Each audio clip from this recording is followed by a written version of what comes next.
So we'll go ahead with next chapter today. Structure of atoms and nuclei. Very interesting, very simple.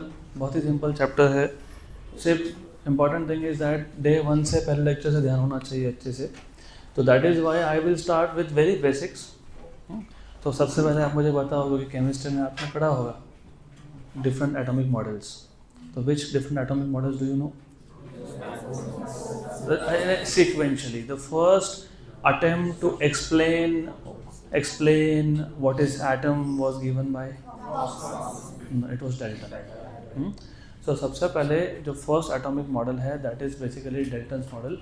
तो हम लोग starting में first will go through all this atomic models, will go through the basics of that model and the failures of it.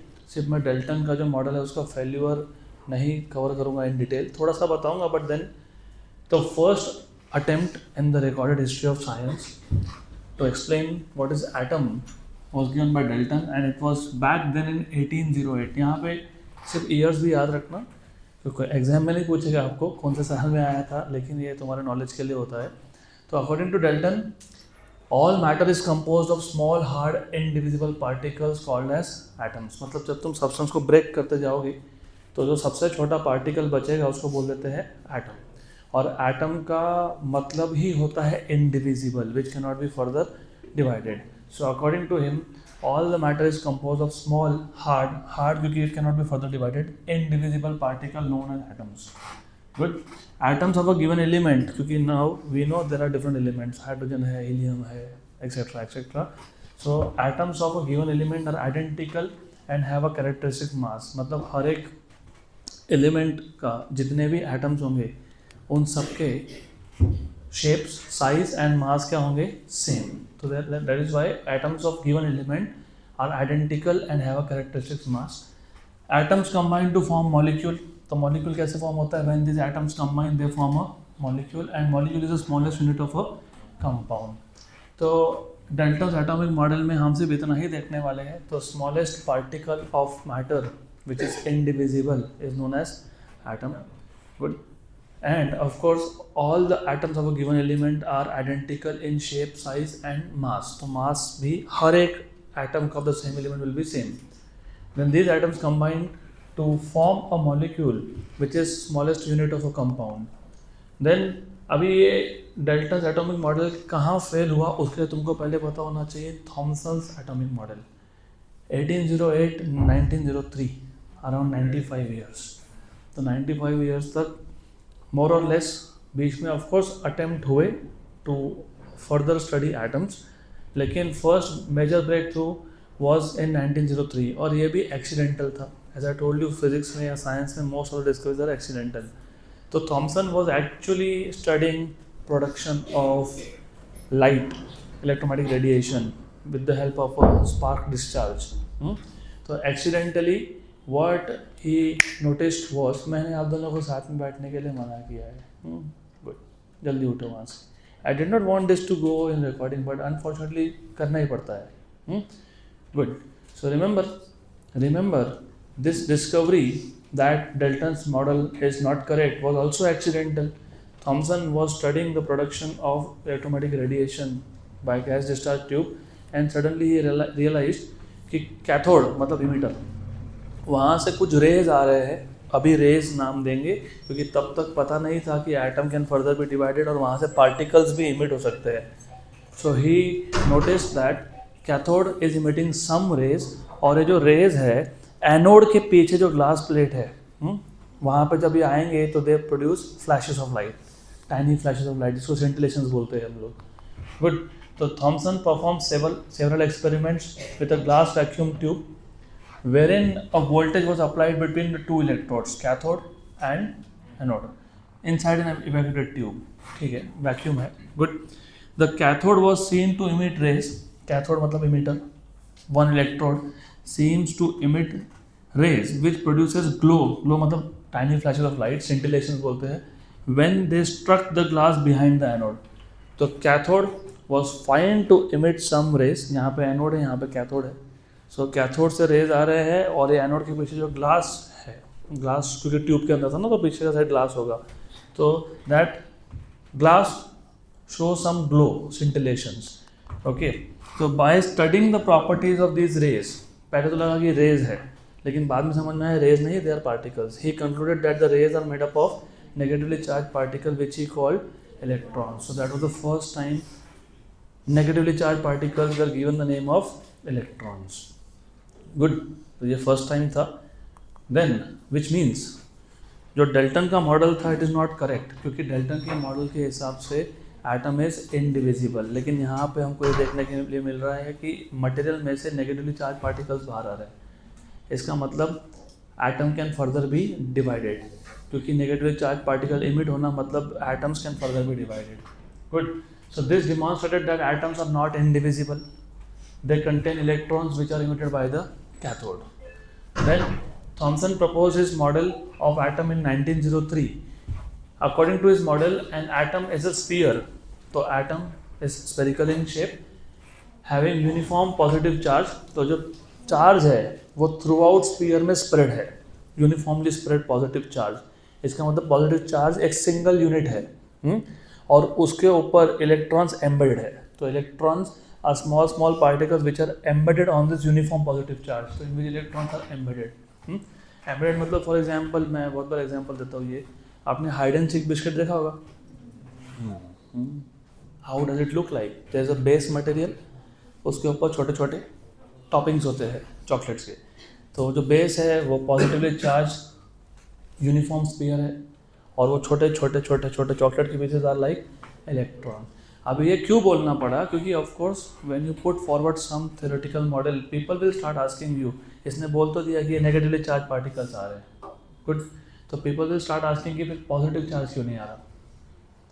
तो he was suppose to explain कि क्यों नहीं आ रहा. तो according to his explanation, positive charge is bulk, it is a sphere, solid sphere, heavy sphere, right. तो because it is heavy it is not able to come out. Electrons क्यों बाहर है? Because they are very very tiny particles which are embedded on this positively charge sphere. इस model को बोलते हैं plum pudding model. This model is referred to as plum pudding. तो यहाँ वो बिस्किट का एग्जांपल ले लो, या फिर यू नो एक फ्रूट आता है अभी मुझे, वाटरमेलन, वेरी गुड. तो you also see that red colour का part is like positive charge, and small उसमें जो सीड्स होते हैं they are like electrons. Good. Okay. So the total positive charge, ये जो पूरे स्फीयर पे चार्ज है टोटल पॉजिटिव चार्ज, और जो total negative charges are equal. So total positive charge is equal to total negative charge of electrons in an atom, hence the atom is electrically neutral. Good. पक्का. So as a whole, solid sphere is uniformly positively charged. Solid sphere याद रखना, ये हर एक word याद रखना. ये history में इसलिए बता रहा हूँ क्योंकि जो रदरफोर्ड मॉडल है उसके बाद जो बोर्स मॉडल है ये वो तुमको तब समझेगा जब ये समझ में आएगा. तो remember, as a whole solid sphere is uniformly positively charged. The positive charge cannot come out because it is heavy, bulky. And only the negatively charged electrons which are small can come out. वो come out ये हो गया, miss हो गया यहाँ से, तो imagine कर लेना can come out, okay, because they are tiny.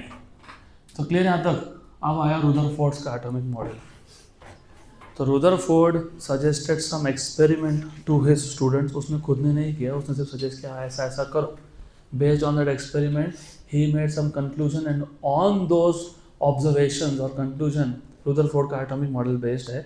तो याद रखना, in order to understand the structure of atom, Rutherford suggested an experiment for scattering of alpha particle by atoms. You know what is alpha particle?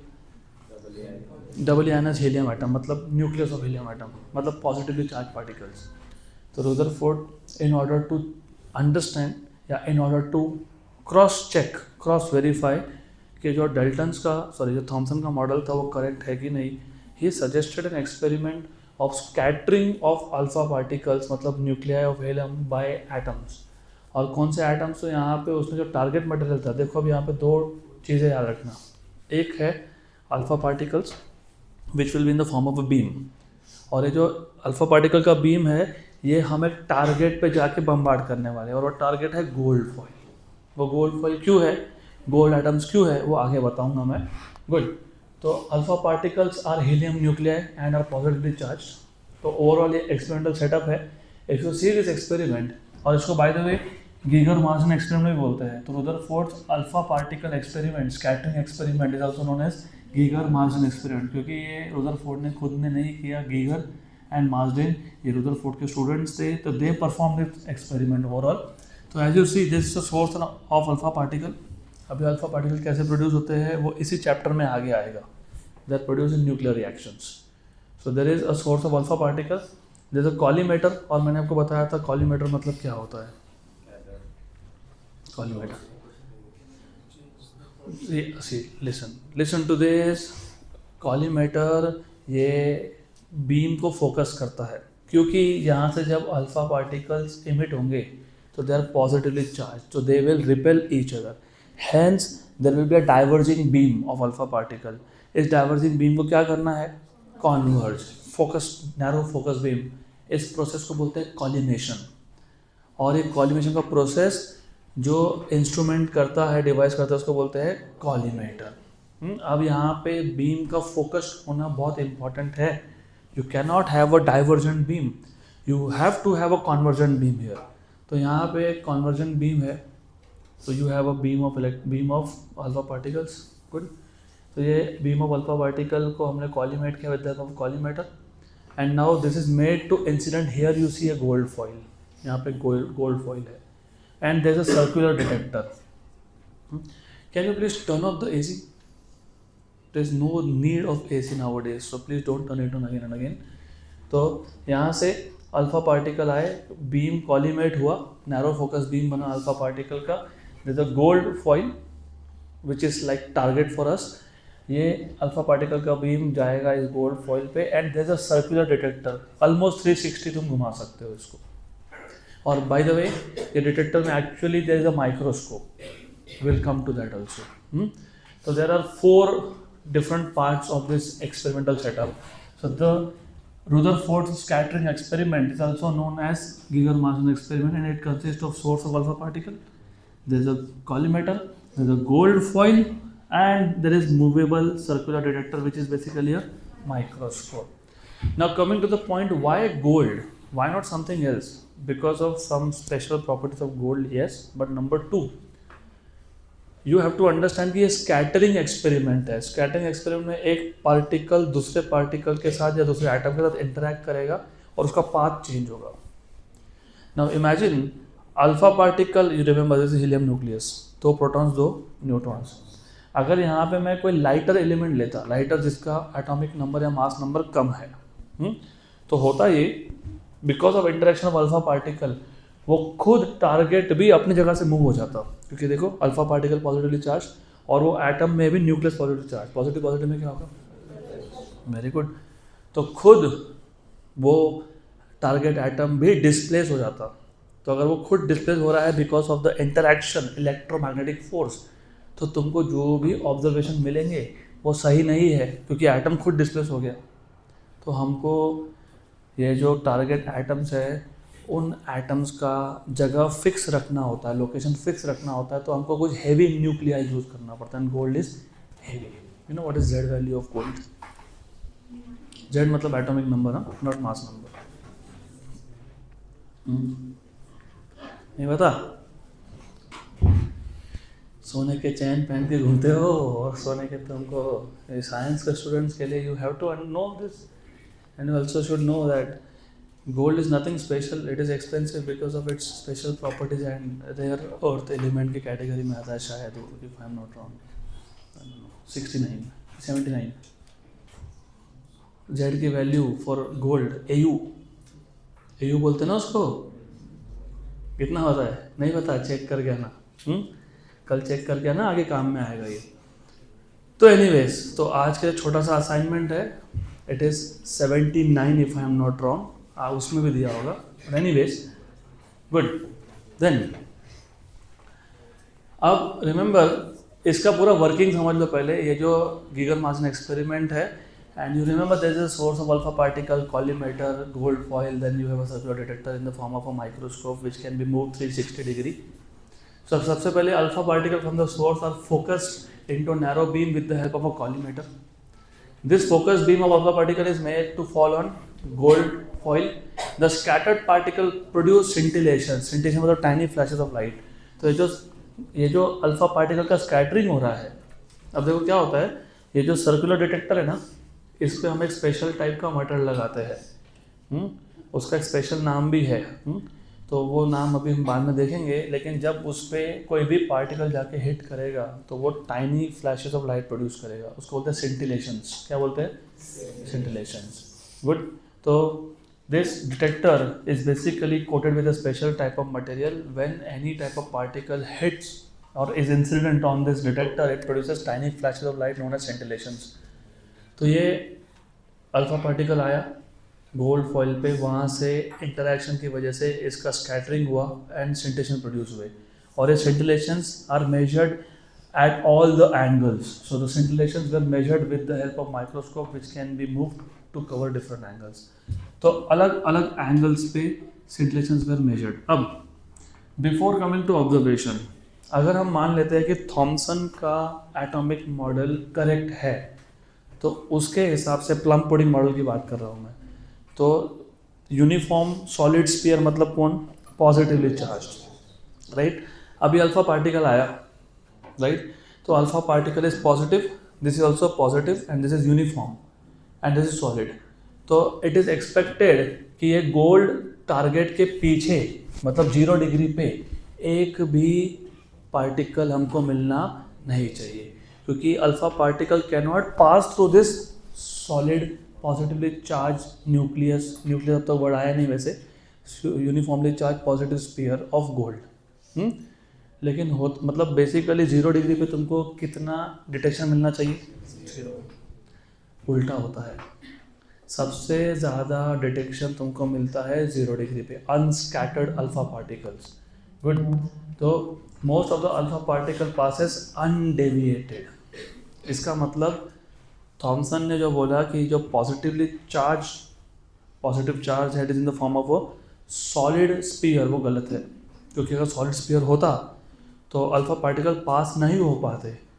इसका मतलब हमको 0 degree पे detection मिलना नहीं चाहिए था, और क्योंकि न्यूक्लियस ये एक सॉलिड स्फीयर है तो हमको लार्ज एंगल पे स्कैटरिंग नहीं मिलना चाहिए था। क्योंकि देखो लार्ज एंगल का स्कैटरिंग मतलब क्या होता है? First of all you have to understand, अभी ये थोड़ा सा लॉजिकली समझ लो। अगर न्यूक्लियस एक सॉलिड स्फीयर है और वो ज़्यादा रीजन कवर कर रहा है, मतलब वो जो पॉजिटिव चार्ज है वो बड़े रीजन में बड़े वॉल्यूम में स्प्रेड हुआ है, और जो अल्फा पार्टिकल है वो भी पॉजिटिव है, तो पॉजिटिव और पॉजिटिव इसमें फोर्स ऑफ रिपल्शन तो होता है, लेकिन क्योंकि positive charge is spread over a region तो ये फोर्स उतना स्ट्रांग नहीं होता है। इसका मतलब छोटे मोटे एंगल पे तुमको स्कैटरिंग मिलेगा, लार्ज एंगल पे मिलना चाहिए क्या? नहीं, इधर उल्टा होता है। Only 0.14% were found to scatter at angles larger than 0.1 degree. पहला पॉइंट समझा, अनडिवाइडेड गया। नंबर 2, लार्जर एंगल पे स्कैटरिंग मिलना ही नहीं चाहिए, हमको फिर भी मिलता है। कितना मिलता है?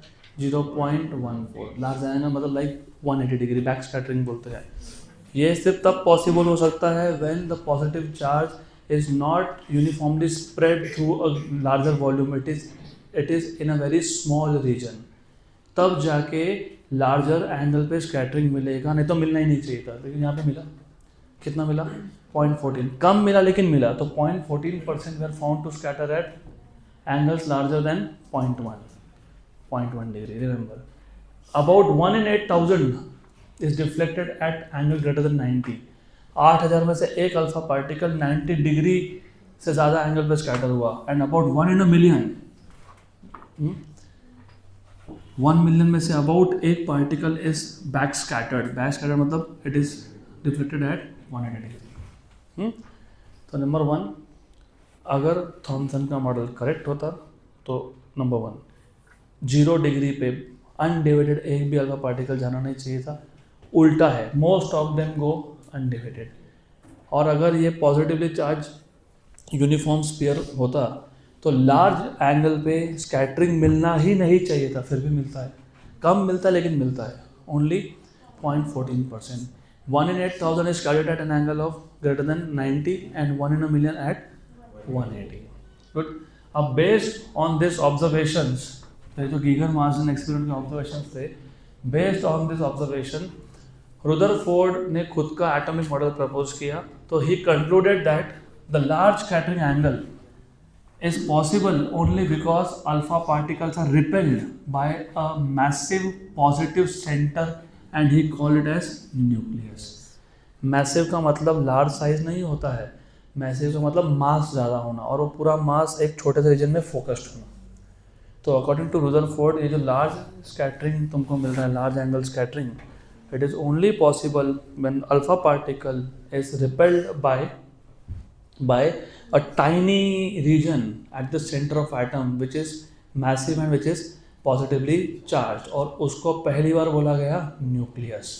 तो इलेक्ट्रॉन का कॉन्सेप्ट दिया था थॉमसन ने, और न्यूक्लियस का कॉन्सेप्ट दिया रुदरफोर्ड ने। Good, okay. By observing distribution and studying the trajectory of scattered alpha particle, तो अल्फा पार्टिकल अलग अलग एंगल पे कितने कितने अल्फा पार्टिकल आए, उसका ट्रैजेक्टरी और वो total number of scattered alpha particle study करके he determine the size of the nucleus to be 10⁻⁻15 metre to 10⁻⁻14 metre, which is true. हमको पता है न्यूक्लियस का साइज अराउंड फेम्टोमीटर के आसपास होता है, फेम्टो मतलब 10⁻⁻50। The size of the nucleus is found to be 1 lakh times, 100,000 times smaller than the size of atom, क्योंकि एटम का साइज होता है एंगस्ट्रॉम में 10⁻⁻10 और न्यूक्लियस इज 10⁻⁻15। तो न्यूक्लियस 1 लाख गुना छोटा है और होना भी चाहिए एटम से। Good, okay. So according to Rutherford, the atom has a tiny positively charged core called as nucleus. तो अनलाइक थॉमसन मॉडल जिसमें पॉजिटिवली चार्ज पार्टिकल ये एक सॉलिड स्फीयर में स्प्रेड हुआ है and it covers good amount of volume, unlike that according to Rutherford positively charge particle एक छोटे से रीजन में है सेंटर ऑफ द एटम पे, और उसको क्या नाम दिया है, nucleus. The total positive charge and almost entire mass of atoms is confined in the nucleus. क्यों? बिकॉज एज यू नो, हमने dual nature of radiation matter में क्वेश्चन सॉल्व किया था, मैंने बोला था ये MP/ME याद रखना। क्या था? MP/ME ratio 1836, which means that proton का mass is 1836 times of electron, which means that most of the mass of atom is coming from nucleus, positive charge। अब तक न्यूट्रॉन की बात ही नहीं हो रही, क्योंकि अब तक हमको पता है कि there are only positive and negative charges, and as you know कि इलेक्ट्रॉन का मास बहुत ही कम होता है, which means most of the mass of the atom is coming from, that is protons, nucleus. Good. This is also true for you because ultimately your body is made up of atoms. So most of the mass that your body has is because of the nucleus, which has protons and neutrons. अब तक neutron तो पता नहीं, लेकिन आगे आएगा picture में, जब आएगा तब देखेंगे। Good. तो total positive charge and entire mass 99.9% of mass of atoms, it is coming from the nucleus. अब of course जब रुदरफोर्ड ने बोला कि पॉजिटिव चार्ज एक छोटे से रीजन में कॉन्सेंट्रेटेड है, राइट, फिर लोग पूछेंगे इलेक्ट्रॉन कहाँ है फिर, क्योंकि थॉमसन के मॉडल में इलेक्ट्रॉन्स वेर एम्बेडेड। तो इसने बोला just like planets revolve around sun, electrons revolve around nucleus. So the nucleus is surrounded by negatively charged electrons orbiting around the nucleus. Okay, the nucleus is surrounded by negatively charged electrons. और ये electrons क्या कर रहे हैं? They are orbiting around the nucleus in circular orbit, similar to planets revolving around the sun. Good. अब इस पे मैं वापस आऊँगा। बोर्स एटॉमिक मॉडल का स्टार्टिंग पॉइंट बनेगा ये। As the size of nucleus is 10⁻⁻15 meter, about 100,000 times smaller than the size of atom, the atom mostly consists of empty space. Nucleus है 10⁻⁻15 मीटर, atom है 10⁻⁻10 मीटर। Nucleus और electrons के बीच में क्या है? Empty space, which means you, me and everything else is mostly empty. In terms of matter बोल रहा हूँ मैं। गुड, तो in terms of matter it is mostly empty. Okay, good. अब ये याद रखना because this is important. Now थोड़ा सा अभी बोर्ड यूज कर लेंगे। अब सबसे पहले जो बोर्स एटॉमिक मॉडल है, बोर्स एटॉमिक मॉडल जैसे for example Thomson's atomic model was based on the failures of Dalton's model. Rutherford's model is based on the failures of Thomson model. And Bohr's model is based on the failures of Rutherford model. सिर्फ एक छोटा सा difference है, Rutherford ने जो atomic model दिया और जो बोहर ने एटॉमिक मॉडल दिया वो कोई डिफरेंट चीज़ें नहीं है. ओनली थिंग इज रुदरफोर्ड ने सिर्फ बता दिया कि electrons are revolving in circular orbit around the nucleus, right, just like planets revolve around sun. But he could not give satisfactory explanation for that, क्योंकि उसी जैसे उसने बोला कि electrons are revolving around nucleus. अब अगर मैं मान लेता हूँ कि ये जो मोशन है इसको मैं यूनिफॉर्म सर्कुलर मोशन भी मान लेता हूँ. अगर इमेजिन इलेक्ट्रॉन्स का जो मोशन है that is uniform circular motion, जिसमें स्पीड क्या होता है, कांस्टेंट. लेकिन आपको पता होगा स्पीड कांस्टेंट है लेकिन वेलोसिटी का डायरेक्शन क्या होता है, चेंज होता है, टेंजेंशियल. और अगर आपको याद होगा यूसीएम में there is an acceleration known as centripetal acceleration, which means कि इलेक्ट्रॉन अगर सर्कुलर मोशन परफॉर्म कर रहा है तो इलेक्ट्रॉन ये एक्सेलरेटेड मोशन में है, क्योंकि even if the speed is constant but the direction of velocity is changing. और अगर वेलोसिटी का डायरेक्शन चेंज होगा, अगर वेलोसिटी का डायरेक्शन चेंज होगा तो वहाँ पे एक एक्सेशन होगा that is called as centripetal. और अगर एक चार्ज पार्टिकल एक्सेलरेटेड हो तो वो एनर्जी रिलीज करता है, विच मीन्स ये एनर्जी लूज करता जाएगा करता जाएगा करता जाएगा और फाइनली वो it will fall into the nucleus. Electron will fall into the nucleus which raises question on the stability of atom. अगर ऐसा होने लगा, इलेक्ट्रॉन अपना एनर्जी लूज करते गया और वो बाद में जाके किस में चला गया, न्यूक्लियस में, तो एटम स्टेबल होना ही नहीं चाहिए. विच मीन्स कि after some time atom will not exist, क्योंकि इलेक्ट्रॉन तो चला गया न्यूक्लियस के अंदर, तो सिर्फ क्या बच गया, न्यूक्लियस. गुड. तो it raises the question on the stability of atom. Number 2, अगर ऐसा होता और आपको पता होना चाहिए accelerated charge particle continuously energy emit करता है. मतलब हमको मटेरियल में से, अगर हम मटेरियल में से मेजर करेंगे वो एनर्जी इमिट कर रहा है क्या, तो हमको कंटिन्यूअस इमिशन मिलना चाहिए. मतलब हमको हमेशा कुछ ना कुछ एनर्जी वहाँ से मिलना चाहिए. लेकिन तुम आगे देखोगे जब तुम स्पेक्ट्रम की स्टडी करते हो, स्पेक्ट्रम मतलब एनर्जी इमिटेड बाय एटम्स, वहाँ पे डिस्क्रीट स्पेक्ट्रा होता है. मतलब एनर्जी इमिट हुआ फिर नहीं हुआ, फिर हुआ फिर नहीं हुआ, फिर हुआ फिर नहीं हुआ. सो ये कंटिन्यूअस नहीं है. कौन सा स्पेक्ट्रम है, डिस्क्रीट. तो Rutherford could not explain this. Rutherford बता ही नहीं पाया कि वाई अगर इलेक्ट्रॉन सर्कुलर मोशन परफॉर्म कर रहा है अराउंड द न्यूक्लियस तो ये मोशन एक्सीलरेटेड मोशन है. तो एक्सीलरेटेड मोशन है तो electron is losing its energy, तो Y atom is still stable. And if that is the case, atom should have emitted continuous energy, but we see discrete spectra. तो ये 2 questions थे, major questions थे, which Rutherford could not explain. तो उसको explain किया किसने, Bohr ने. तो बोहर ने बोला कि अरे रुदरफोर्ड जो बोल रहा है वो सही बोल रहा है बट सिर्फ एक्सप्लेन नहीं कर पा रहा है. Like a friend of mind, मैं भी जब मास्टर्स कर रहा था ना, तो you know I told you once कि मास्टर्स या फिर अच्छे कॉलेज में जब जाओगे, इवन को बैचलर्स, आफ्टर एवरी एक्सपेरिमेंट तुमसे वाइवा लेंगे, वाइवा ओरल.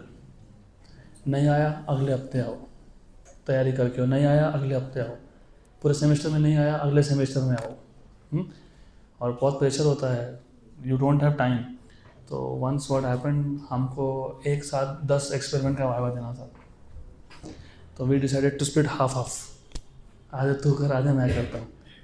एंड चले तो गए and like I was sitting, professor ने क्वेश्चन पूछा and I did not know the answer to it. तो मेरा दोस्त बोला अरे सर उसको आता है, बस उसको समझाते नहीं आता है. तो Bohr is like that friend. अरे रुदरफोर्ड जो बोल रहा है वो सही है बट उसको समझाते नहीं आ रहा है कि एटॉमिक मॉडल स्टेबल कैसे है. तो ये समझाने के लिए भाई तो वैसे भी याद रखना, to explain Rutherford's model, Bohr gave his own atomic model which is based on 3 different theories. उसने 3 थ्योरी को कंबाइन कर दिया. Each of the theory is in the form of a postulate, assumption. कौन सा थ्योरी, इलेक्ट्रोमैग्नेटिक और classical और planks theory. तो Bohr put forward, अब यहाँ से इक्वेशन डिराइव होना चालू हो जाएंगे तो ध्यान देना, और काम का इक्वेशन है. So bore put forward his atomic model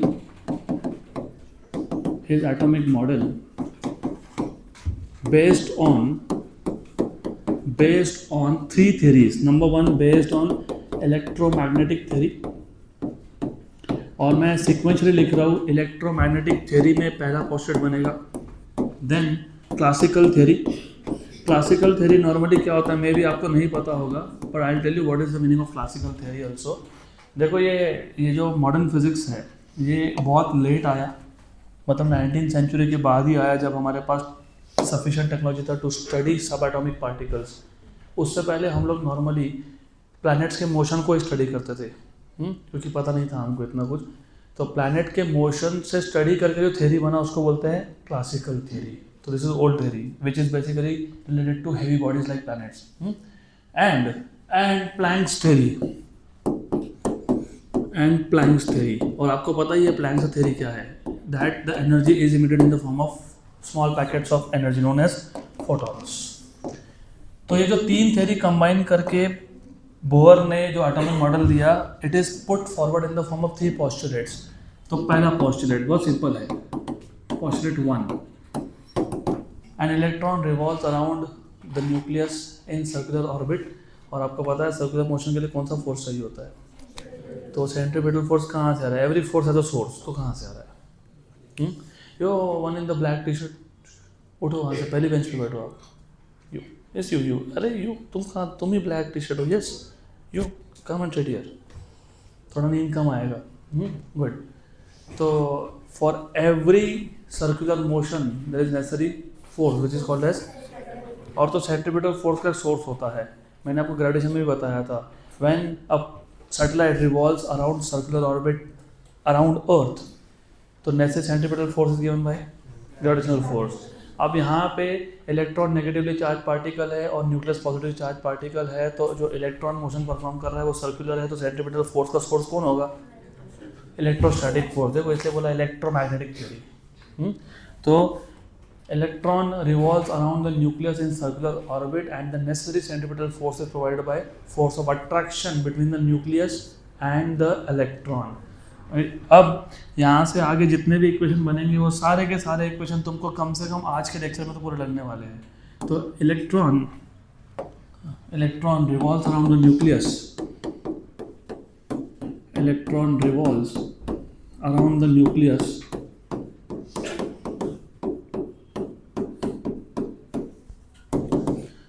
in circular orbit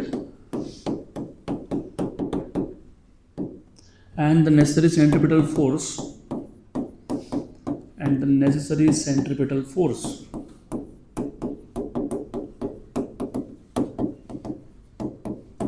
is given by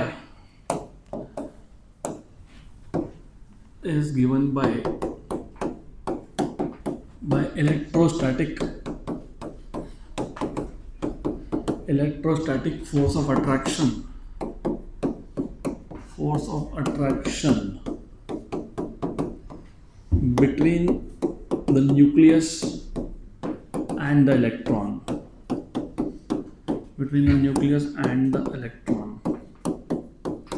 तो हम ऐसा इमेजिन कर लेते हैं कि we have an electron which is revolving around the nucleus in a circular orbit with radius r.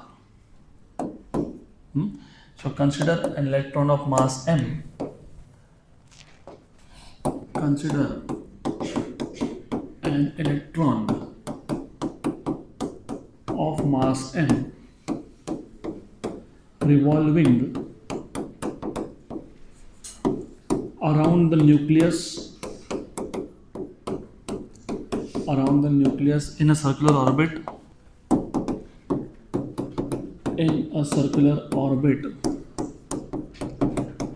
of radius r.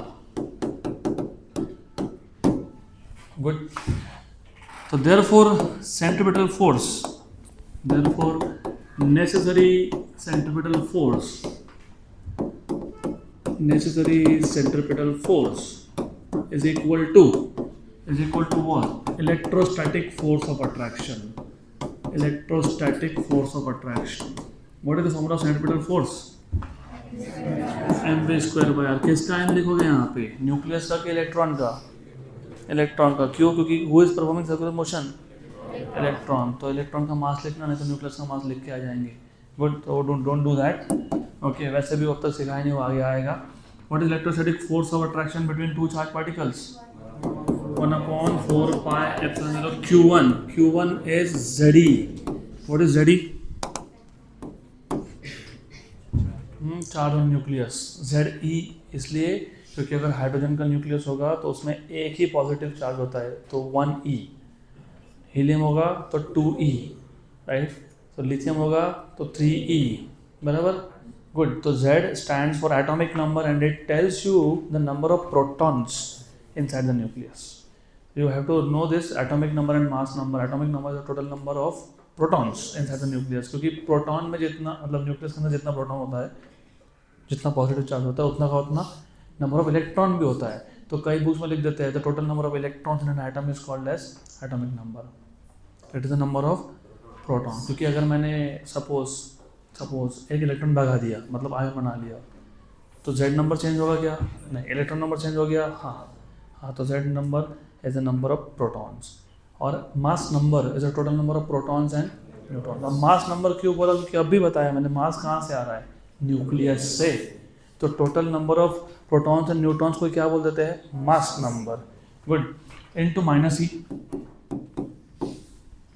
-E is charge on electron. तो Q1 Q2 upon R square force में square होता है।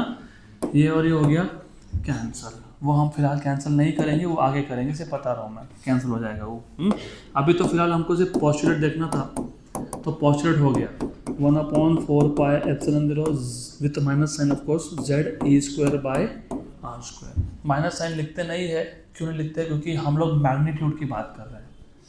Negative sign will give you the direction of force, हमसे magnitude की बात कर रहा है, तो माइनस नॉर्मली लिखते नहीं है, जब लगेगा तब लिख लेंगे। Good, but I have a question for you. You just said कि centripetal force is provided by electrostatic force, बराबर। भाई इलेक्ट्रोस्टैटिक मतलब चार्ज इज स्टैटिक, इलेक्ट्रॉन कहाँ स्टैटिक है? वो तो सर्कुलर मोशन परफॉर्म कर रहा है।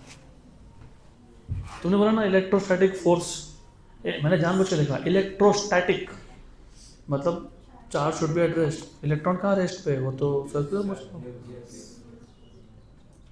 इलेक्ट्रोस्टैटिक फोर्स में दोनों चार्जेस स्टैटिक होने चाहिए। तो कैसे लिख दिया? बुक में लिखा था इसलिए हमने लिख दिया। गुड।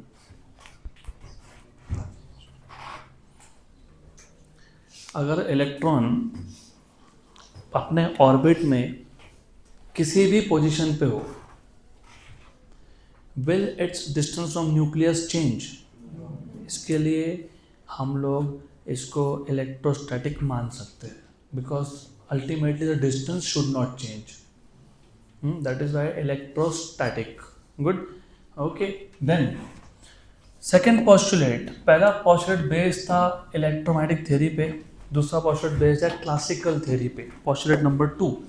और सिंस आई टोल्ड यू कि रुदरफोर्ड का एटॉमिक मॉडल कहाँ फेल हुआ, that he could not explain the stability of atom. Why? Because अगर इलेक्ट्रॉन सर्कुलर मोशन परफॉर्म कर रहा है, even though if it is a uniform circular motion, electron has centripetal acceleration and any charged particle will radiate energy, which means कि जो orbit है वो stable नहीं है, तो ऑर्बिट का साइज श्रिंक होता जाएगा। करेक्ट? गुड। तो second postulate is coming from classical theory in which electron can revolve only in orbits in which the angular momentum of electron is integral multiple of h/2π.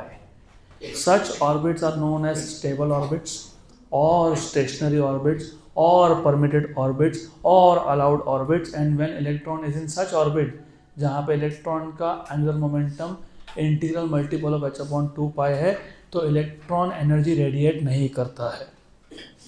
इसका मतलब वो orbit stable हो गया।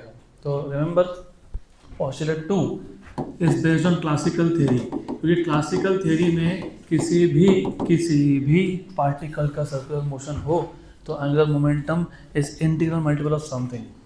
तो remember only those orbits are allowed. So electron revolves in orbits. Electrons revolves only in those orbits. Revolves only in those orbits in which its angular momentum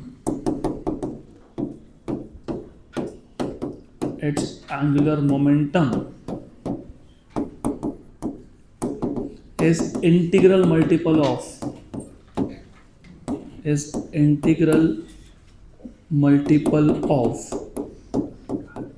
h upon 2 pi. So only those orbits are allowed in which the angular momentum of electron is h upon 2 pi का integral multiple. Good. These orbits are known as क्या बोलेंगे इसको, stable orbits or permitted orbits or allowed orbits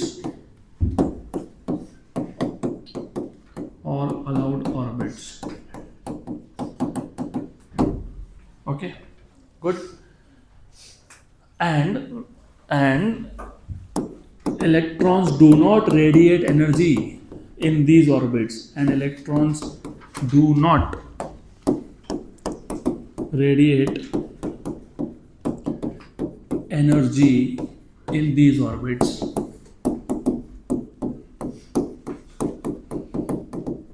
वैसे आगे जाके तुमको समझेगा, तुमको out of scope of syllabus, लेकिन तुमको पता होना चाहिए कि बोर्स मॉडल भी 100% करेक्ट नहीं है.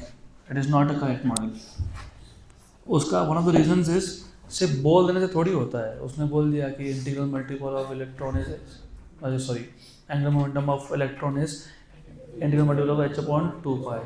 उसने सिर्फ बोल दिया, प्रूव नहीं किया. जैसे रुदरफोर्ड ने बोल दिया इलेक्ट्रॉन्स कहाँ हैं, सर्कुलर ऑर्बिट्स में है.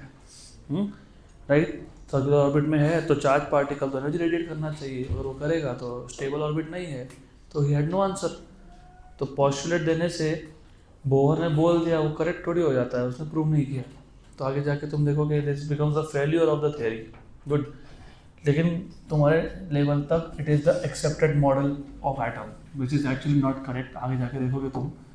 देन अब नंबर 3, ये भी इम्पॉर्टेंट है. ये इम्पॉर्टेंट इसलिए है क्योंकि अकॉर्डिंग टू बोहर इलेक्ट्रॉन्स अगर स्टेबल ऑर्बिट में है, ऐसे ऑर्बिट में है जिसमें angular momentum integral multiple of h upon 2 पाई है, तो इलेक्ट्रॉन एनर्जी इमिट कर नहीं रहे. तो इलेक्ट्रॉन्स एनर्जी इमिट कब करते हैं, फिर कब करेंगे, फिर प्लैंक्स थ्योरी है. तो according to Planck's theory whenever electron makes a transition from higher energy level to lower energy level, या फिर when an electron makes transition from orbit of higher energy to orbit of, it emits energy in the form of packets or quantas known as photons. तो जो तीसरा है वो planks theory पे based है. ऐसा याद रखोगे तो पढ़ने की जरूरत ही नहीं है, क्योंकि you will remember everything now. First postulate is based on electromagnetic theory which tells you कि सेंट्रीपिटल फोर्स कहाँ से आ रहा है. दूसरा is based on classical theory which tells you why electron do not radiate energy when it is in certain orbits. and number 3, तो अगर orbit में इलेक्ट्रॉन एनर्जी इमिट नहीं कर रहा तो कब इमिट कर रहा है, when making transition from higher state to lower state. so remember electrons radiate मतलब emit radiate energy when they make transition from an orbit of higher energy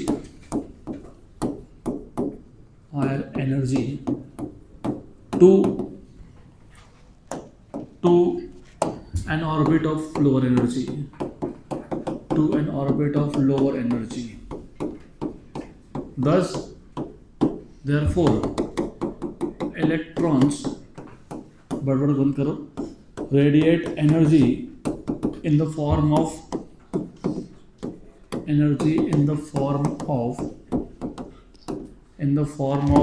small packets of energy small packets of energy known as quanta or photons.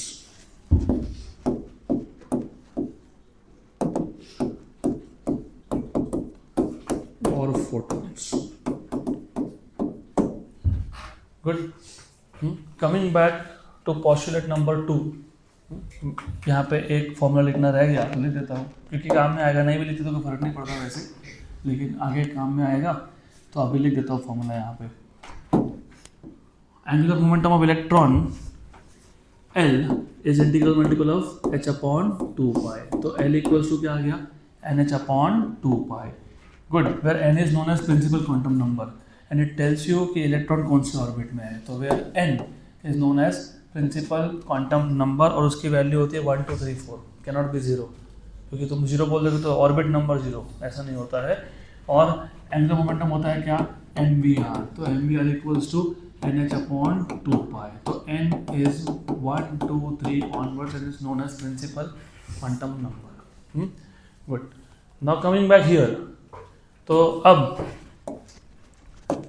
जब एक electron nth higher orbit से pth lower orbit पे transition करेगा तो वो कितना energy emit करेगा, वो उतना ही एनर्जी इमिट करेगा जितना इन दोनों ऑर्बिट्स में एनर्जी का डिफरेंस होगा. सो electron emits energy equal to the difference in the energies of the two orbits. मतलब जिस ऑर्बिट से दूसरे ऑर्बिट तक ट्रांजिशन हो रहा है, इन दोनों ऑर्बिट्स में जो एनर्जी डिफरेंस है, ये एनर्जी डिफरेंस इलेक्ट्रॉन का है, क्योंकि इलेक्ट्रॉन का हर एक ऑर्बिट में एनर्जी अलग होता है. वो हम डिराइव करेंगे आज ही. We will derive the equation of energy of electron. तो अगर nth हायर ऑर्बिट में है और वो pth लोअर ऑर्बिट में आ रहा है, तो nth हायर ऑर्बिट में उसका एनर्जी En होगा और pth में होगा Ep. तो जो डिफरेंस है En minus Ep, it is emitted in the form of photon. Good. तो remember the energy radiated during this transition, the energy radiated during this transition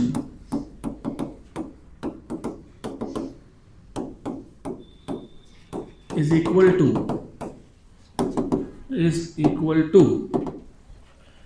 the energy radiated during this transition is equal to, last bench बताओ मुझे, what is the energy radiated during this transition?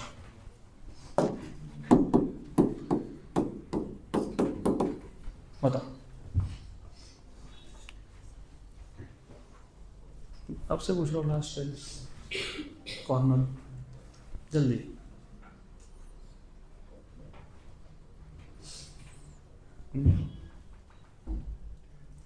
कसम खा के रखी है class में ध्यान नहीं देने की ना. गुड. बताओ. Is equal to the difference in energies of electron in the respective orbits. Energies of electron in those orbits.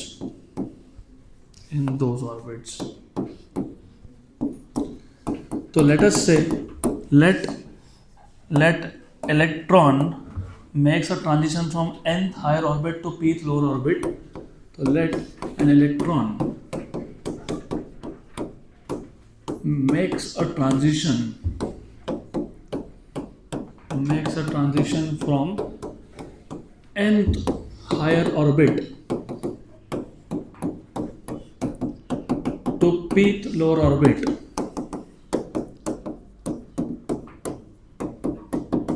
Then energy released, that is delta E, equals to En minus Ep, and that En minus Ep will be equal to h nu or hc by lambda, जो हमने dual nature of radiation में already use किया था. ये if you remember question था कि electron का transition हो रहा है from nth orbit, from second orbit मतलब first excited state to ground state, मतलब n इक्वल टू 2 से n इक्वल टू 1, और ये जो फोटोन रिलीज होगा, एनर्जी रिलीज होगा, it is incident on a photosensitive surface, और उस फोटोसेंसिटिव सरफेस से जो इलेक्ट्रॉन इमिट हुआ उसका आपको पूछा था स्टॉपिंग पोटेंशियल. ऐसा क्वेश्चन सॉल्व किया हमने, कल ही सॉल्व किया, याद होगा तो. गुड. तो यह है प्लैंक्स थ्योरी पे बेस्ड. तो in total Bohr's atomic model is based on 3 theories, 3 postulates. First theory is electromagnetic theory which tells you centripetal force कहाँ से आ रहा है. Number 2 classical theory which tells you angular momentum of electron is integral multiple of h upon 2 pi. Number 3, अगर electron ऐसे orbit में है जिसमें उसका angular momentum is integral multiple of h upon 2 pi, तो वो स्टेबल ऑर्बिट है, मतलब वहाँ पे इलेक्ट्रॉन एनर्जी रेडिएट नहीं करता है। तो कब करता है? Postulate theory, Planck's theory. तो Planck's quantization of energy, electron emits energy when it makes transition from higher orbit to lower orbit. अब अगर तुमको ये 3 पोस्टुलेट याद है तो ये तीनों पोस्टुलेट पे आने वाले 3 टॉपिक्स आपको समझेंगे। तो हमको अब रेडियस ऑफ बोर ऑर्बिट का इक्वेशन चाहिए, या रेडियस ऑफ ऑर्बिट लिखा हो, क्या लिखा है? Radius of Bohr orbit. उसके बाद उसी में हमको velocity of electron in a given orbit का इक्वेशन चाहिए v का। उसके बाद हमको energy of electron in Bohr orbit का इक्वेशन डिराइव करना है। अगर ये 3 पोस्टुलेट पता होंगे तो now you can derive expression for radius of electron in a given orbit, मतलब रेडियस ऑफ बोर ऑर्बिट बोलते हैं उसको। तो रेडियस ऑफ बोर ऑर्बिट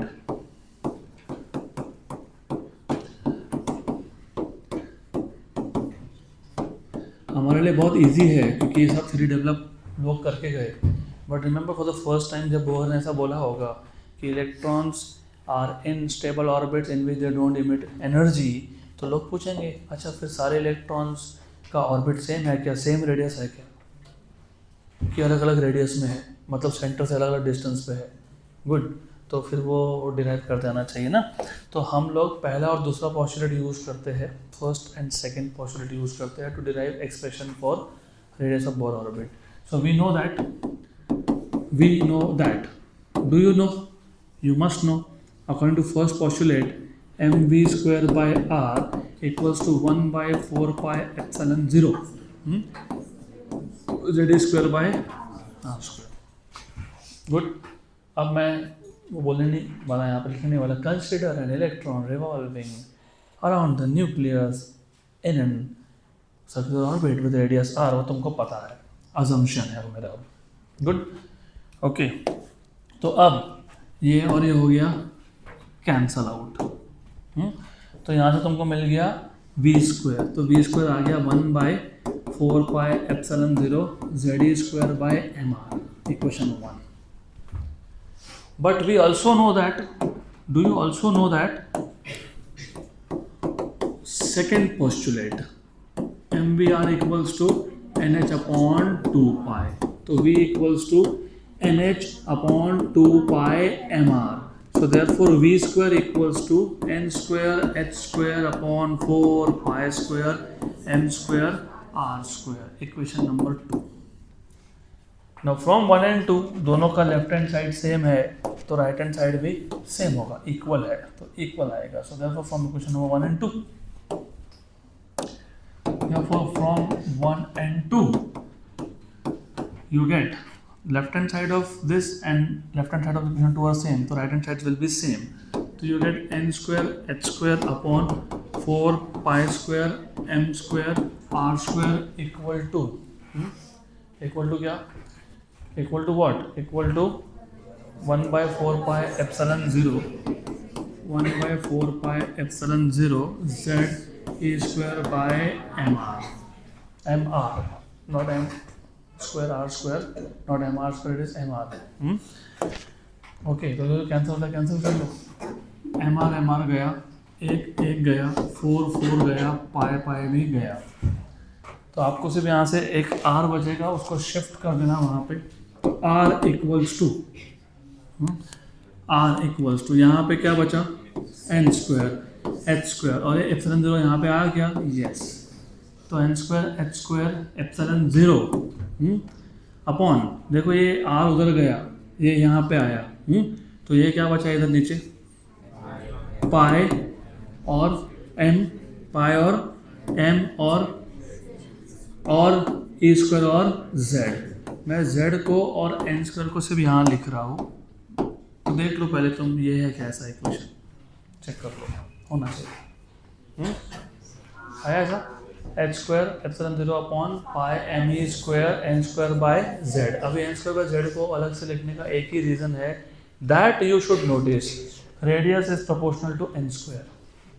मतलब जैसे जो ऑर्बिट का नंबर बढ़ेगा रेडियस बढ़ेगा, लेकिन क्वाड्रेटिकली बढ़ेगा, विच मीन्स दैट, क्योंकि अगर क्वाड्रेटिक नहीं आता ना, फॉर एग्जाम्पल अगर क्वाड्रेटिक नहीं आता, अगर n आता, इसका मतलब होता फर्स्ट ऑर्बिट के लिए 1, दूसरे के लिए 2, तीसरे के लिए 3, चौथे के लिए 4, पाँचवें के लिए 5। इसका मतलब हर ऑर्बिट में डिस्टेंस सेम है, फर्स्ट सेकंड में, सेकंड थर्ड में, थर्ड फोर्थ में सेम है। ऐसा नहीं होता है, क्वाड्रेटिकली इंक्रीज होता है। और इस पे बेस्ड है आपका हाइड्रोजन स्पेक्ट्रम का पूरा टॉपिक। तो एक एक चीज़ इंपॉर्टेंट है। Number 2, do you see it is inversely proportional to Z.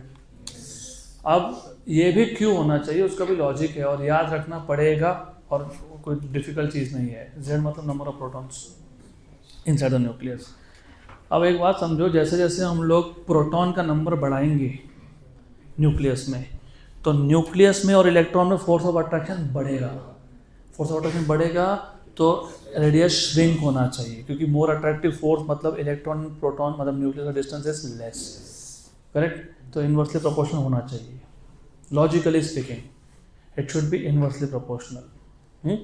Since increasing Z number means increasing number of protons in the nucleus, और न्यूक्लियस में प्रोटॉन नंबर बढ़ेगा तो अट्रैक्टिव फोर्स बढ़ेगा, अट्रैक्टिव फोर्स बढ़ेगा तो electron will come closer to the nucleus, तो radius कम होगा। और क्योंकि अलग अलग ऑर्बिट की बात हो रही है, तो मैं अब आर को बोल दूंगा R N. So radius of nth Bohr orbit is this. तो R N stand for radius of nth Bohr orbit. तो this is the radius of nth Bohr orbit. This is the radius of nth Bohr orbit.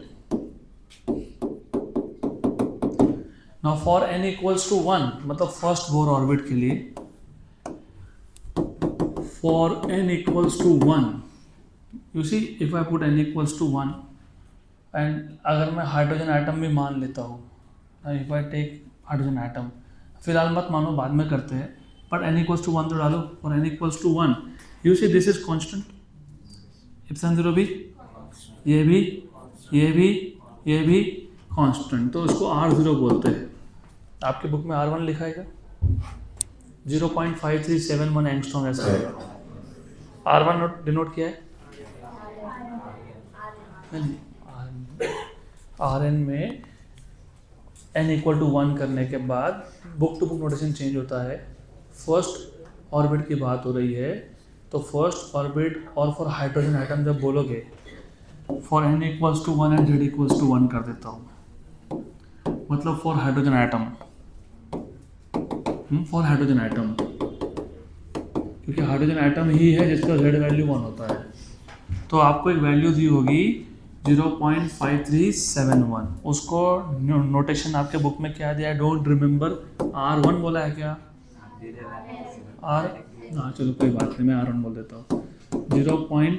मतलब basically ऐसा हो रहा है, ये बचा आपका, ये दोनों 1 1 हो गए, तो आ गया h² एप्सिलॉन 0, h कांस्टेंट 6.63 × 10⁻34, उसका स्क्वायर कर लेंगे, epsilon 0 is 8.85 × 10⁻12 pi me²। Mass of electron तुमको पता है, चार्ज पता है, ये सब सब्स्टिट्यूट कर दोगे और एंगस्ट्रॉम में कन्वर्ट करोगे तो आता है 0.5371 angstrom. So therefore in general you get Rn equals to, ये जो वैल्यू है ये कितनी आ गई, 0.5371 एंगस्ट्रॉम, तो 0.5371 एंगस्ट्रॉम n²/z बराबर। अब अगर हाइड्रोजन एटम की बात हो तो z की वैल्यू भी क्या हो जाएगी, 1, तो ऐसा आएगा। गुड, पक्का पक्का। तो ये आ गया आपका radius of nth Bohr orbit directly in angstrom, यहाँ तक क्लियर। अब हम लोग velocity of electron in nth orbit भी फाइंड कर लेंगे, और वेलोसिटी फाइंड करने के लिए it is very simple, very very simple. So let us find out velocity of electron in nth orbit.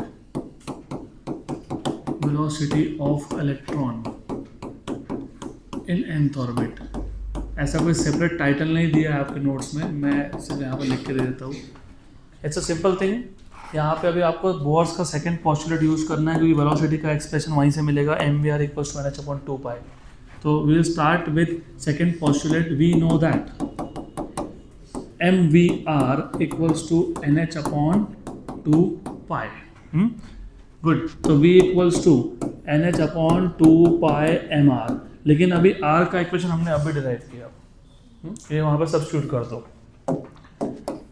So therefore you have V equals to NH upon 2 pi m, or R is h square epsilon 0 n square epsilon 0 n square upon pi me square z, pi me square z. ये denominator का denominator कहाँ पहुँच गया? Numerator में. तो ये हो गया कैंसल.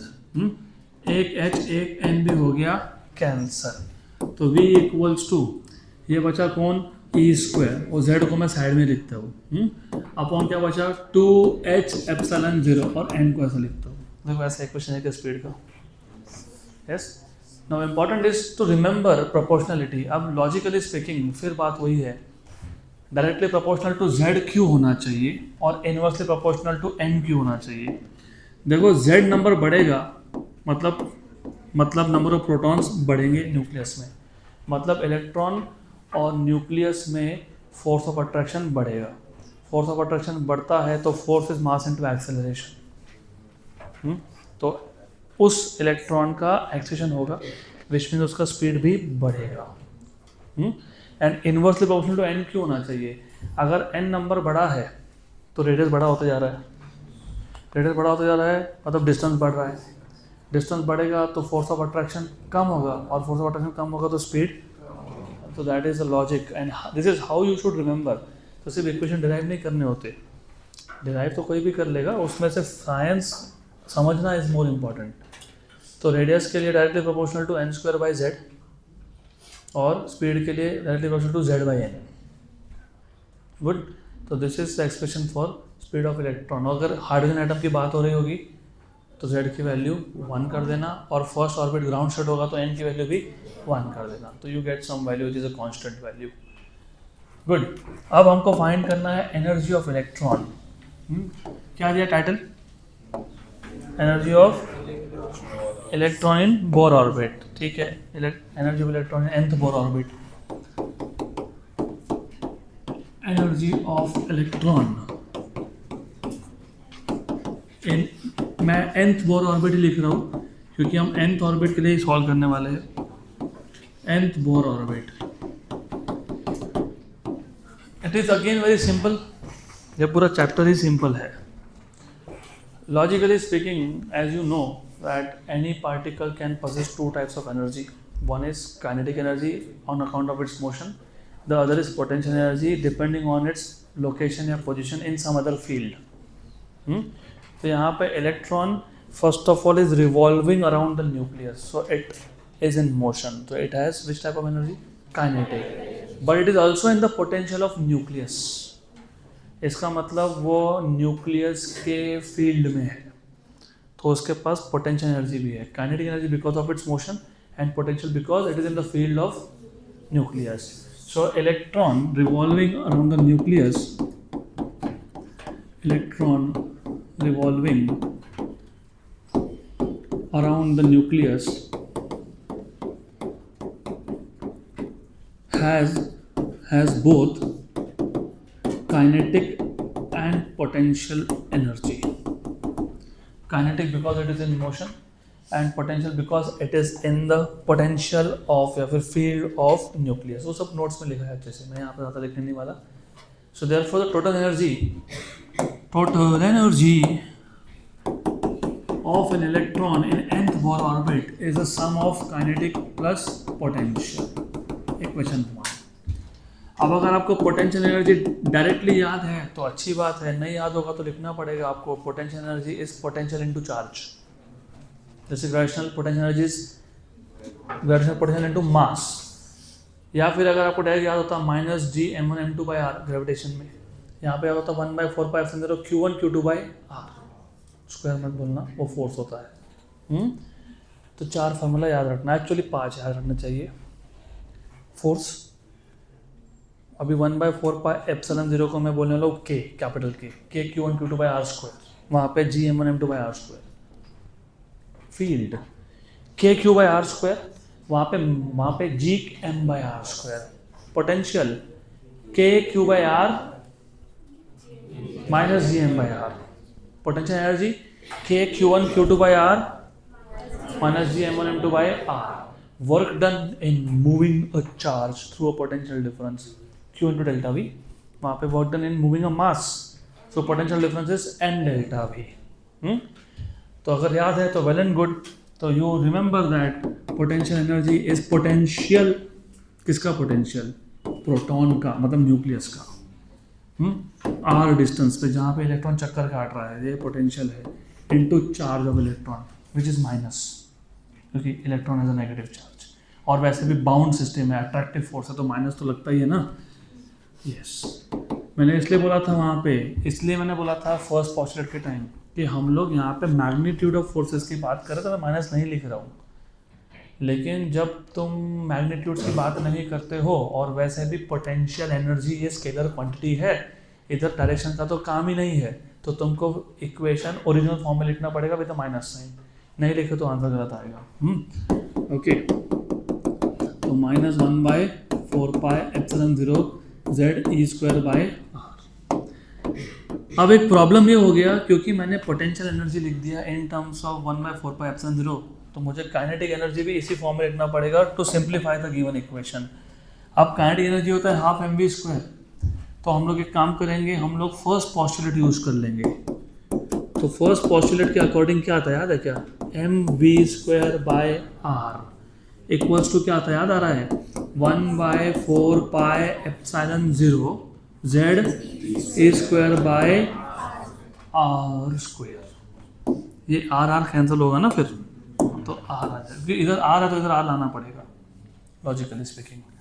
और काइनेटिक एनर्जी होता है हाफ, तो मुझे दोनों साइड को हाफ से मल्टीप्लाई करना पड़ेगा, तो we get one by two m v square equals to one by eight pi epsilon zero z e square by r, equation number 3 और इक्वेशन नंबर 2, इन दोनों को काइनेटिक एनर्जी आ गया। So therefore kinetic energy equals to 1 by 8 pi epsilon 0 z square by r। अब equation 3 को equation 2 को equation number 1 में substitute कर देंगे। So therefore from 1 to 3, from 1, 2 and 3 you get total energy, और total energy को इसके आगे से मैं E से डिनोट कर दूंगा, E n से, that is kinetic 1 by 8 pi epsilon 0 z e square by r minus 1 by 4 pi epsilon 0 z e square by r। 1 by 8 में से 1 by 4 हो गया, भूल गए सब कुछ, माइनस 1 by 8 की minus 1 by 4 minus 1 by 8। Okay good, that you remember. तो therefore total energy is minus 1 by 8 pi epsilon 0 z e square by r। अब r का इक्वेशन यहाँ सब्स्टिट्यूट करो, और अब इसको मैं टोटल एनर्जी को E बोलना स्टार्ट कर दूंगा, E। ठीक है, एक स्टेप के बाद क्यों बताता हूँ, E n लिखना पड़ेगा क्योंकि ऑर्बिट के नंबर से चेंज होगा अभी। 1 by 8 pi epsilon 0 z e square by r, just a minute.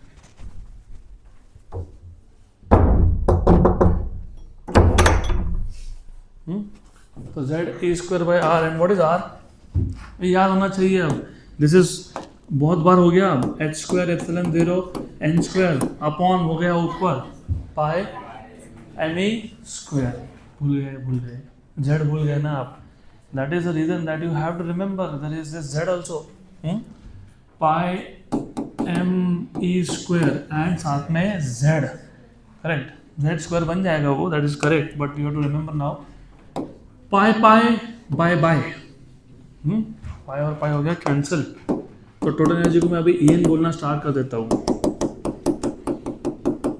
क्योंकि अभी ऑर्बिट नंबर से चेंज हो रहा है, ये माइनस और माइनस होना चाहिए, बाउंड सिस्टम है। When you have electron which is negative charge and nucleus which is positive charge, तो सिस्टम इज बाउंड सिस्टम, तो अभी माइनस आना चाहिए था, माइनस आया है, नहीं आया होता तो गलत होता। तो ये डेरिवेशन रटने नहीं होते हैं, do not do this, do not try to memorise anything, solve derive करते जाओ और समझते जाओ, नेगेटिव आया है तो सही है, नहीं आया तो तुमने कुछ तो गड़बड़ कर दी। तो और ये देखो ये ई और ये ई रेस टू 4 हो जाएगा, ई स्क्वायर का स्क्वायर 4 और साथ में जेड स्क्वायर। मैं जानबूझ के जेड स्क्वायर और एन स्क्वायर वापस अलग से लिख रहा हूँ, काम में आएगा 8 एप्सिलॉन 0 स्क्वायर एच स्क्वायर। याद रखने में आसान होता है, Z raise to 4 upon 8 epsilon 0 square H square और Z square by N square. Clear यहाँ तक? गुड। चेक कर लो एक बार, नहीं चेक कर लो, यू शुड वेरीफाई, कुछ रह तो नहीं गया। करेक्ट है, गुड। अब एज यू सी दैट ये और ये कांस्टेंट है, तो मैं ये कैलकुलेट करूँगा, वो ये नंबर्स हैं, दिस आर जस्ट नंबर, मतलब एनर्जी के डायमेंशन तो यहाँ से आ रहे हैं। और इसको जब मैं वैल्यू सब्स्टिट्यूट करके जूल से ईवी में लाता हूँ, मतलब डिवाइड बाई ई करता हूँ, तो वी गेट -13.6, मतलब ये 13.6 आता है ईवी में। कितना आता है? 13.6। तो ये जो वैल्यू है ना m E square by something something something, ये आता है तुम्हारा 13.6। तो -13.6 z square by N square electron volt eV में है। Good. Now for hydrogen atom, if we are specifically talking about hydrogen atom, तो फॉर हाइड्रोजन एटम जेड की value हो जाएगी 1। मैंने आपको बताया भी था जब हमने last dual nature of radiation matter में, लास्ट चैप्टर में हमने जब क्वेश्चन सॉल्व किए थे ट्रांजिशंस के, वहाँ पे दिया तो तुमको -13.6 बाय एन स्क्वायर, ये भी तब बोला भी था मैंने कि आगे जेड स्क्वायर आता है फॉर हाइड्रोजन लाइक। एंड मैंने से हाइड्रोजन लाइक तो वो होता है He+, क्योंकि हीलियम 2 प्रोटॉन्स 2 न्यूट्रॉन्स और 2 इलेक्ट्रॉन्स में से एक गया तो आयन बन गया He+ आयन। तो He+ आयन के लिए एक ही इलेक्ट्रॉन है, it is hydrogen like atom. Good, okay. तो उस केस में ये जेड स्क्वायर लगेगा, याद रखना। तो फॉर z = 1, मतलब for H atom you get z = 1, therefore you have energy of electron in nth Bohr orbit of hydrogen atom is -13.6 by n square electron volt. That is how you derive the expression for energy of electron in nth orbit. Clear यहाँ तक? Good. तो सो फार आज का summary, और मैं ये सारे equation derive करके दूंगा वापस, एक बार ध्यान देना। We started off by introduction to the atomic models, Dalton, Thomson, Rutherford. Rutherford's model is based on the scattering experiment done by Giger and Marsden, right? Then उसके बाद था Bohr's atomic model which is based on 3 postulates. तो मैं वो तीनों postulate यहाँ पर लिख देता हूँ। तो we will very quickly go through all the equations, क्योंकि equations जो है वो start हुए हैं Bohr's model से। तो Bohr's model is based on 3 postulates. Number 1, centripetal force is provided by force of attraction between the electron and the nucleus. मतलब basically mv square by r equals to 1/4 pi epsilon 0 z square by r square. Then only those orbits are permitted in which the angular momentum of electron is integral multiple of h/2 pi. अच्छा, by the way, ये h/2 pi को कुछ reference books में h cross बोलते हैं। तो NH cross ऐसा बोलते हैं। इट डज नॉट मीन कि H को कट कर दिया, वो कट नहीं है वो। मतलब वो H/2 पाई की वैल्यू है। मतलब व्हाट दे डू इज वो 6.63 × 10⁻34 को 2 पाई से डिवाइड करके वैल्यू बता देते हैं तुमको, that is H cross value. एक ही बात हो गई। तो ये आ गया क्या? MVR = NH/2 pi. Good.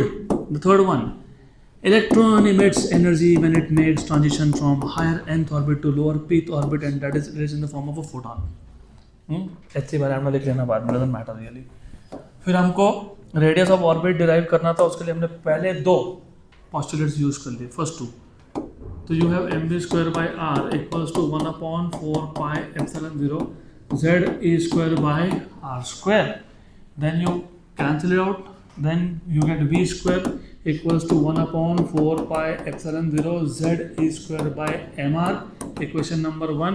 But from second postulate you have mvr equals to nh/2 pi. So v equals to nh/2 pi mr, and you have v square equals to n square h square upon 4 pi square m square r square, equation number 2. And from one end to left hand sides being same, right hand sides will also be the same, equal. So therefore from one and 2 you get n square h square upon 4 pi square m square r square equals to what? 1/4πε0 z square upon m r. अब इसको पूरा solve simplify करके तुमको are N मिल जाएगा, जो मैं expect कर रहा हूँ कि तुमको याद होगा। बताओ, h square n square epsilon 0 upon pi M E square और जेड बाय एन स्क्वायर, कि n square by z, n square by z. Very good. देख लो एक बार, देख लो एक बार, आया? मैंने एन स्क्वायर डबल लिखा, हाँ बोल रहे h square epsilon 0 n square by z pi M E square. मैंने यहाँ पे ना एन स्क्वायर 2 बार लिखा, तुम सिर्फ बोल रहे हाँ करेक्ट है, करेक्ट नहीं है। गुड, याद होना चाहिए। You have to remember. You won't remember unless and until you keep on thinking about the equations in your brain. और ये जो तुम्हारे गंदे आदत है ना, हर चीज़ उठा के लिखने की, वो बंद कर दो। Unless and until you do that, कुछ नहीं होगा तुम्हारा। बिकॉज एग्जाम में जाओगे फिर तुमको डिराइव करने के लिए वापस पेन पेपर उठाना पड़ेगा, जिसमें टाइम जाएगा। फिर बोलोगे टाइम कम पड़ गया। टाइम कम क्यों पड़ा? क्योंकि तुम प्रैक्टिस ही नहीं करते ऐसे चीज़ों की। You don't have to write down everything. We कैसे फाइंड करोगे? अभी देखो, ये वी का इक्वेशन था, क्या था? NH अपॉन 2πmr, और बस ये r वहाँ पे सब्स्टिट्यूट कर दो और सब कुछ सिंप्लीफाई कर लो तो मिलेगा 2। याद है? नहीं याद है? इधर तो z बाई n है, इधर z नहीं, 2 ही, वो 2 है। दैट इज नॉट z ही, हाँ ये 2 नीचे आया, ठीक है। Z e square upon 2h epsilon 0, ये 2 नीचे है, 2h क्या लिखे? एप्सिलॉन 0। बराबर है ना? गुड। अब इसके बाद हमने डिराइव किया था expression of energy of electron in nth orbit. तो total energy of electron is the sum of kinetic plus potential. फिर potential energy of a system of 2 charged particle is 1/4πε0 q1 q2 by r। तो 1/4πε0 q1 मतलब nucleus का charge, q2 मतलब electron का charge upon r, q1 q2 by r। और kinetic energy derive करने के लिए हमने कौन सा पोस्टुलेट यूज किया था?